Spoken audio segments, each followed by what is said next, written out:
Okay, I'm starting again. We're going to continue with the word in the Psalm, Selah, but this time I'm using the Bullinger Companion Bible, which is a huge Bible because it has so much in it, it's unbelievable. But he has these apps at the end. Now, this will be Selah in Psalms number 3, and this will be saved in the Bible folder.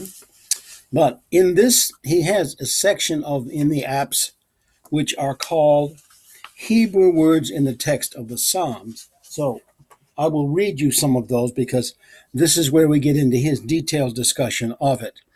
Now, we may not have time in this video for all of it, but we will do what we can. So at the beginning here, he says, and this is hard to read, extremely small print, he says, the word may be from two roots, from Selah, S-A-L-A-H, to pause, or from Selal, to lift up. There is no need to descend to the guesses as to the musical terms. A reference to app 65, blah, blah, blah, that's about another app, will lead us to connect it with subject matter, not with music, and with truth, not with tunes. Some say it occurs always at the beginning of a strophe, others always at the end, but this is a question of fact and not an argument. The outstanding fact is that the 4 cases it comes in the middle of a verse, such as Psalm 55, 19, 57, 3, and Habakkuk 3, 3 and 9.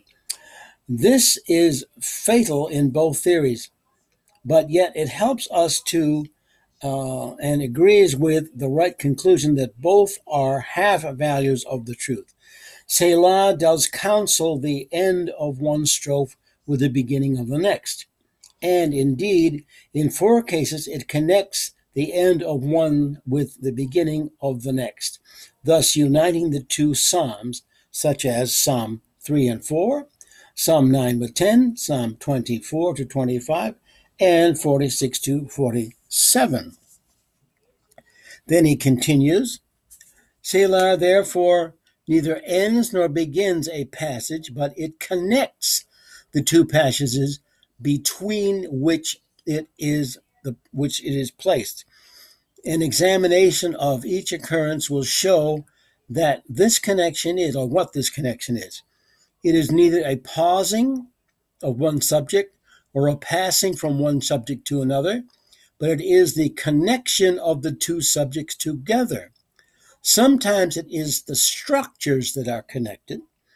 Sometimes it is a synthesis and adds a development of thought by connecting a prayer with that which forms the basis of it. Sometimes it is an antithesis and adds a contrast. Or it connects a cause with an effect, or an effect with a cause.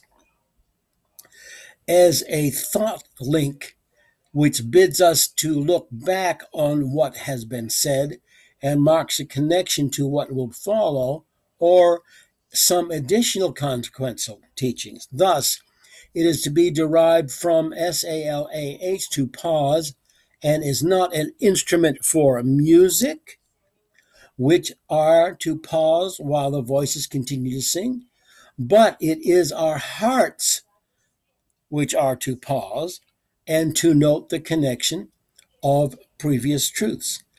If it be derived from Salal, to lift up, then it is not the instruments which are lifted up by the sound in the louder degree, but our hearts which are lifted up to consider more solemnly the 2 truths which are about to be connected.